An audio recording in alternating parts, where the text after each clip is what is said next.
So it's been a few weeks since I resigned from my position as a fire battalion chief with the U.S. Forest Service. I sent a letter out to as many employees as I could before I had to run and coach baseball practice, and before that they could actually shut my email down and not allow it to be shared with more.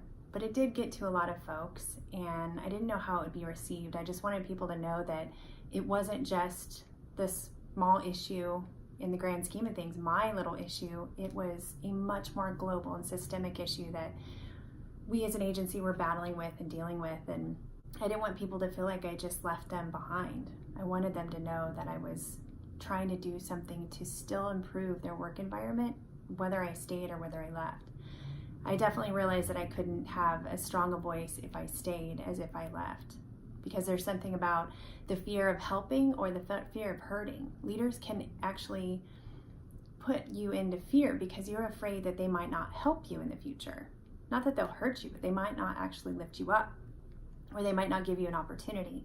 I knew that from the outside I wouldn't have to worry about that anymore. I wouldn't have to keep quiet in certain situations or in certain crowds, worried that maybe that chief or that person wouldn't help me. I can now be as honest as I can possibly be and share other people's messages so that they know what's really going on with the boots on the ground. After my letter, I started getting so many emails from other employees, and I thought it would be cool I'm just sharing a few that actually were the first ones that came in, because there's piles and piles, and I'm hoping to, I don't want to share who sent them to me, or I'm not going to post their personal information ever, but I'm hoping to maybe compile just a document or a post of just all the kind and inspiring things that people had said, and also they showed me that there was a reason that I did this. The first one that I got was from someone that said, "Abby, I do not know you, but I wanted to thank you for your email today. It meant a lot to me and others. All of that needed to be said and heard by every Forest Service employee. Thank you for being brave and doing the right thing." This one says, "I'm a U.S. Forest Service employee, and I just wanted to let you know how encouraging it was to read your email. I'm a year into the Forest Service, and while I've not personally experienced any barriers when speaking up, I have heard stories. I think it was wonderful of you to share your story, and I know that it'll leave a positive impact not only on myself, but many other forest employees as well." This one's from another employee, and it says, "You've proven all three values can exist triumphantly in one person. I've been absolutely horrified to hear about the experience you've had on the Sequoia, but also watching how you handled yourself under the unbelievable pressure since your world was made public has been incredibly inspiring. You've spurred me to intense scrutiny of the actions over which I have control, as well as encouraged me to keep on speaking up and speaking out as I've done over the course of my career. I'm sad for the agency that a person like you has to make such a hard choice. It's a damn shame. For my part, I will keep battling on for change from the inside and hope that you know that you inspire me to keep being able to do that." They get longer and longer and more personal, and they start sharing some of the things that they're dealing with. This one comes from another employee that says, "As a brand new Forest Service employee coming from a division in the DoD that eventually made me feel similar to what you've expressed in your eloquent letter, I want to thank you for your bravery and integrity.